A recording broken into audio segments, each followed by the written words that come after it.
নমস্কার, এনকেটিভি বাংলা ডিজিটালে আপনাদের সঙ্গে রয়েছি আমি কুন্তল। গর্ভবতী পাকিস্তান যে কোনো সময় বালুচিস্তান প্রসব করতে পারে এমন একটা চর্চা ছিল বহুদিন ধরে। পাকিস্তানের প্রধানমন্ত্রী শাহবাজ শরীফের মাথা ব্যথা বাড়িয়ে এবার সেই বালুচিস্তান স্বাধীনতা দিবস পালন করলো 11ই অগাস্ট। পাকিস্তানের স্বাধীনতা দিবস 14ই অগাস্ট। তার আগে কার্যত টুকরো টুকরো হয়ে গেল ভারতের শত্রু রাষ্ট্র পাকিস্তান। শুধু বালুচিস্তানেই নয়, বিদেশের মাটিতেও বালোচ সম্প্রদায়ের হাতে উড়ল বালুচিস্তানের জাতীয় পতাকা। 11ই অগস্ট যে বালুচিস্তান স্বাধীনতা দিবস পালন করবে তা আগেই ঘোষণা করেছিলেন সেখানকার পাকিস্তান বিরোধী বালোচ মুক্তি আন্দোলনের নেতা মীর ইয়ার বালোচ। এদিন সূর্য ওঠার পর থেকেই দিকে দিকে শুরু হয়ে যায় সেলিব্রেশন, উচ্ছ্বাস। বালুচিস্তানের পতাকা উত্তোলন করে স্যালিউট করতে দেখা যায় কিশোরদেরও। সব থেকে তাৎপর্যপূর্ণ বিষয় হলো পাকিস্তানের থেকে মুক্তি চেয়ে দীর্ঘদিন ধরে যে আলাদা বালুচিস্তানের আন্দোলন চলছে তা বন্ধ করতে একাধিক কৌশল করেছে পাকিস্তানের প্রধানমন্ত্রী ও তার দেশের সেনা প্রধান আসিম মুনির। এমনকি 11ই অগস্টও জায়গায় জায়গায় কারফিউ এবং ইন্টারনেট পরিষেবা বন্ধ রাখে পাক প্রশাসন।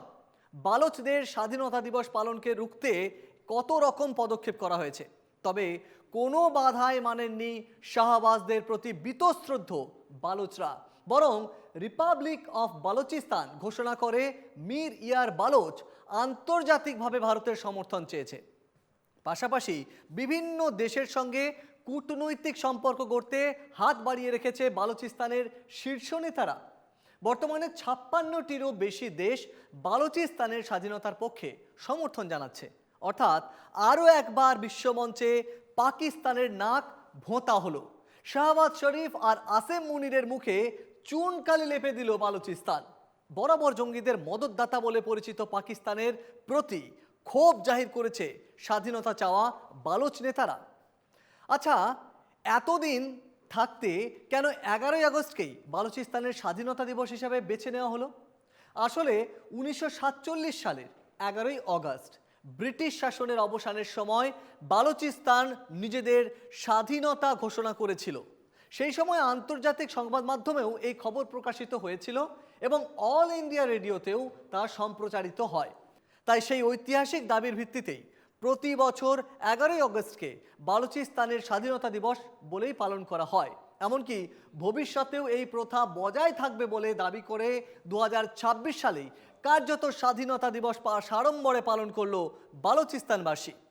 বিশ্বের বিভিন্ন প্রান্তে বসবাসকারী বালোচরা নিজেদের বাড়ি, পাড়া, বাজার, দোকান কিংবা শিক্ষা প্রতিষ্ঠান এমনকি অন্যান্য জনসমাগমেও স্বাধীন বালুচিস্তানের পতাকা উত্তোলন করলেন। বালোচ নেতা মীর ইয়ার বালোচের বক্তব্য হচ্ছে, এই উদ্যোগের উদ্দেশ্য শুধু উদযাপন নয়, আগামী প্রজন্মের কাছে বালোচদের ইতিহাস এবং স্বাধীনতার তাৎপর্য তুলে ধরাই হচ্ছে মূল লক্ষ্য।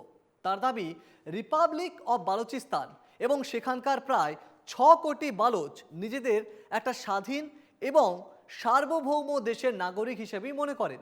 মীর ইয়ার বালোচের অভিযোগ, পাকিস্তান বিশ্বজুড়ে সন্ত্রাসবাদের প্রভাব বিস্তার করেছে। কেন পাকিস্তানের থেকে আলাদা হতে চায় বালুচিস্তান? এর উত্তরে পদে পদে পাকিস্তানকে দূষেছে বালোচ নেতারা। তাদের অধিকাংশের বক্তব্যই হচ্ছে, ভারতবর্ষ ভাগ হওয়ার পর প্রায় 227 দিন পর্যন্ত একটি স্বাধীন এবং সার্বভৌম রাষ্ট্র হিসেবে ছিল স্টেট অফ কালাত বা বালুচিস্তান।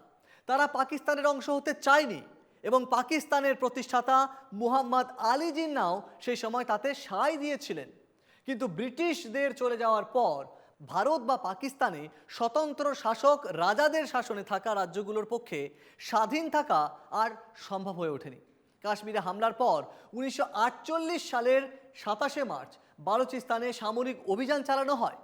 তৎকালীন খান অফ কালাত মীর আহমেদ ইয়ার খানকে পাকিস্তানের সঙ্গে থাকতে জোর করে নথিতে সই করতে বাধ্য করা হয় বলে অভিযোগ। পরে তাকে দীর্ঘ সময় বন্দী করে রাখা হয়।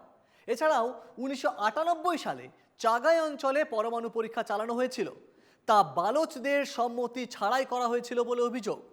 এছাড়াও রয়েছে 9/11 অর্থাৎ 2001 সালের 11ই সেপ্টেম্বর মার্কিন যুক্তরাষ্ট্রে আল কায়দার জঙ্গি হামলার পরও সন্ত্রাস বিরোধী লড়াইয়ের নামে পাকিস্তান বিদেশ থেকে বিপুল আর্থিক সহায়তা পেয়েছে, একই সঙ্গে জঙ্গি সংগঠনগুলিকে মদদ দিয়ে এসেছে।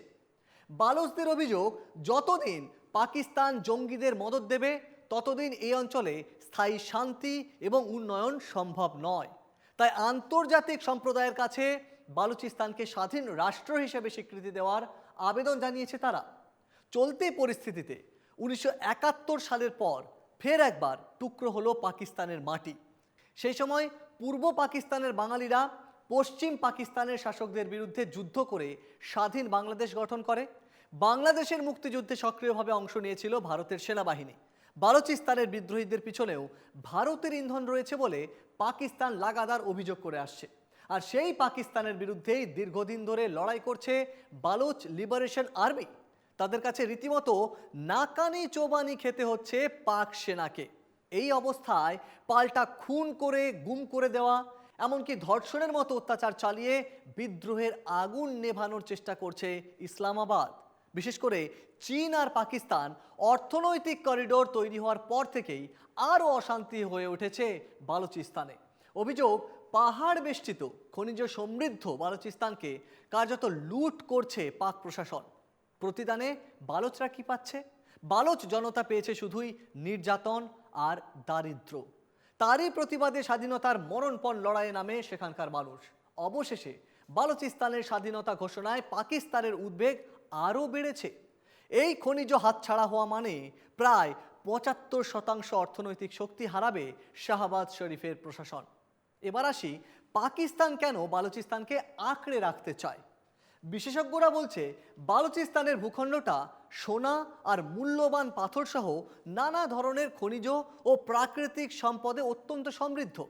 পাকিস্তান থেকে বালুচিস্তান বিচ্ছিন্ন হয়ে গেলে অর্থনৈতিক শক্তির প্রায় 75% হারাবে, কারণ চীন এবং অন্যান্য দেশে খনিজ সম্পদ রফতানির ক্ষেত্রে এই অঞ্চলটি প্রধান উৎস হিসেবে কাজ করে। তাই বালুচিস্তানকে হারানো পাকিস্তানের জন্য একটা বিশাল বিপর্যয়। দেশের সবচেয়ে বড় প্রদেশ হাতছাড়া হওয়ার পরে আশঙ্কায় মরিয়া হয়ে মাঠে নেমে পড়েছে পাক সেনাও।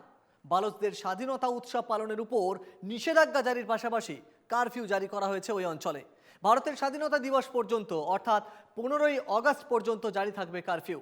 শুরু হয়েছে ব্যাপক ধরপাকড়, বন্ধ করে দেওয়া হয়েছে ইন্টারনেট পরিষেবা। এবার বালুচিস্তানের ভৌগোলিক পরিস্থিতিটা একটু বিশ্লেষণ করে দিই আপনাদের। পাকিস্তানের অংশে বালুচিস্তান প্রদেশ রয়েছে, ইরানের সিস্তান আর বালুচিস্তান প্রদেশ এবং আফগানিস্তানের একটা ছোট অংশে বিভক্ত প্রাচীন বালুচিস্তান। আফগানিস্তানের নিমরুজ, হেলমান্দ এবং কান্দাহারও আগে বালুচিস্তানের অংশ ছিল। বালোচরা সুন্নি মুসলমান, এমনকি শিয়া অধ্যুষিত ইরানের সিস্তান ও বালুচিস্তান প্রদেশেও বালোচ সুন্নি মুসলমানদের বাস রয়েছে। পাকিস্তান প্রতিষ্ঠার পর থেকেই বালুচিস্তানে বিদ্রোহের সুর উঠতে থাকে। সেখানে চীনের প্রবেশের পর থেকেই পরিস্থিতি আরও জটিল হয়ে ওঠে। ফলে আর্থিকভাবে চাপে থাকা পাকিস্তান শুধু ঘরেই বিপাকে নয়, এবার বালুচিস্তান নিয়েও শাহবাজ শরীফের কপালের ভাঁজ চওড়া হয়েছে। ফলে পাকিস্তান আবার একবার ভাঙল। 1971-এর পর পাকিস্তান আবার একবার টুকরো হয়ে গেল। এবার বালুচিস্তান ভারতের দুয়ারের অপেক্ষায়, ভারতের সমর্থনের অপেক্ষায়। আন্তর্জাতিকভাবে এবার যদি বালুচিস্তানকে অন্যান্য রাষ্ট্রগুলোও কূটনৈতিক সম্পর্ক গড়ে ওঠে, ফলে পাকিস্তানের জন্য একটা চরম দুশ্চিন্তা অপেক্ষা করছে, তার বলার অপেক্ষা রাখে না। ফলে শাহবাজ শরীফ কোন কূটনৈতিক চাল দেন সেদিকেই তাকিয়ে আছে আন্তর্জাতিক মহল।